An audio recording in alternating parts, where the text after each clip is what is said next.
Brought to by Baidyanath shilajit gold, शरीर का बल और तेज बढ़ाने में लाभदायक। दिल्ली के मुख्यमंत्री अरविंद केजरीवाल की गिरफ्तारी को लेकर अमेरिका और जर्मनी के बयानों के बाद अब संयुक्त राष्ट्र यानी कि यूएन का बयान भी सामने आया है। ये बयान एक सवाल के जवाब में दिया गया। दरअसल 28 मार्च को एक प्रेस ब्रीफिंग चल रही थी। इस प्रेस ब्रीफिंग में एक सवाल पूछा गया भारत में अरविंद केजरीवाल की गिरफ्तारी और कांग्रेस के खातों को फ्रीज करने के बीच राजनीतिक अशांति को लेकर।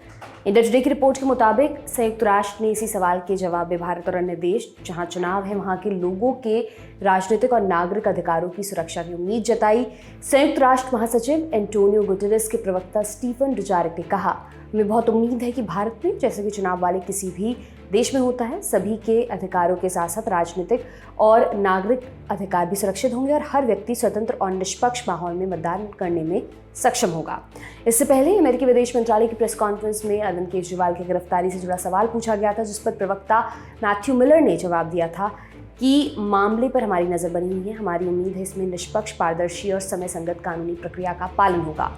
फिर 27 मार्च को अमेरिका की कार्यवाहक deputy chief of mission Gloria Berbena को विदेश मंत्रालय ने समन भेजा। दिल्ली में अमेरिकन डिप्लोमेट के साथ मंत्रालय की लगभग 30 से 40 मिनट की मीटिंग हुई, जिसमें भारतीय विदेश मंत्रालय ने अरविंद केजरीवाल की गिरफ्तारी को लेकर यूएस स्टेट डिपार्टमेंट की टिप्पणियों पर कड़ी आपत्ति दर्ज कराई थी। भारत ने कहा, डिप्लोमेसी में उम्मीद की जाती है कि एक देश दूसरे के इंटरनल मैटर और संप्रभुता का पूरा ख्याल रखेगा। लोकतांत्रिक व्यवस्था में जिम्मेदारी और बढ़ जाती है, ऐसा नहीं करने से गलत परंपरा शुरू हो सकती है। हालांकि इस सबके बाद अमेरिकी विदेश विभाग के प्रवक्ता मैथ्यू मिलर ने कांग्रेस के बैंक अकाउंट के फ्रीज होने पर भी अपनी प्रतिक्रिया दी। कहा कि ऐसा करने से कांग्रेस को चुनाव में कैंपेनिंग करने में चुनौतियों का सामना करना पड़ेगा। ये भी कहा कि हम अपनी पिछली बात पर कायम हैं। उधर दिल्ली के मुख्यमंत्री अरविंद केजरीवाल की गिरफ्तारी पर जर्मन डिप्लोमेट ने भी कमेंट किया था। भारत ने उस डिप्लोमेट को समन भेजा था। इसके बाद जर्मन विदेश मंत्रालय के प्रवक्ता ने 28 मार्च को भारतीय कानून व्यवस्था की प्रशंसा की और उसमें अपना विश्वास जताया।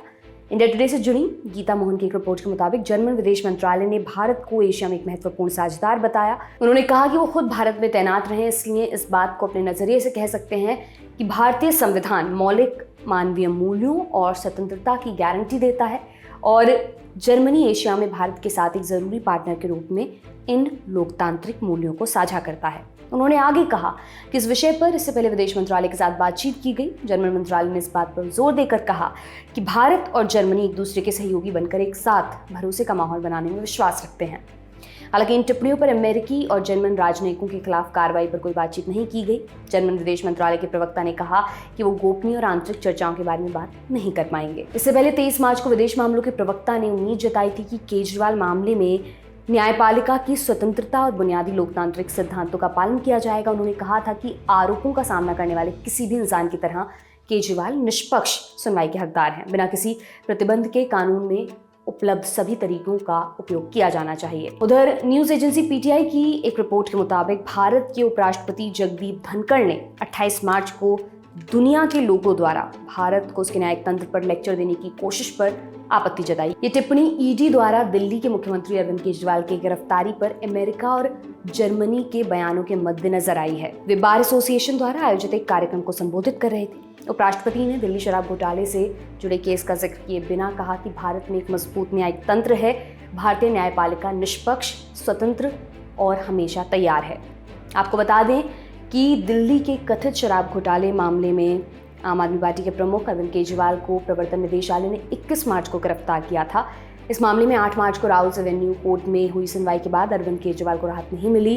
कोर्ट के फैसले के बाद आप के राष्ट्रीय संयोजक और दिल्ली के मुख्यमंत्री को 1 अप्रैल तक ईडी की रिमांड में रहना होगा। उस दिन सुबह 11:30 बजे उन्हें फिर अदालत में पेश किया जाएगा। हालांकि दिल्ली हाईकोर्ट से अरविंद केजरीवाल के लिए एक राहत भरी खबर भी आई। हाईकोर्ट ने सीएम केजरीवाल के खिलाफ दायर हुई एक जनहित याचिका खारिज कर दी। इस याचिका में मांग की गई थी कि अरविंद केजरीवाल को मुख्यमंत्री पद से हटाया जाए क्योंकि वो मनी लॉन्ड्रिंग के एक मामले में ईडी के गिरफ्त में हैं।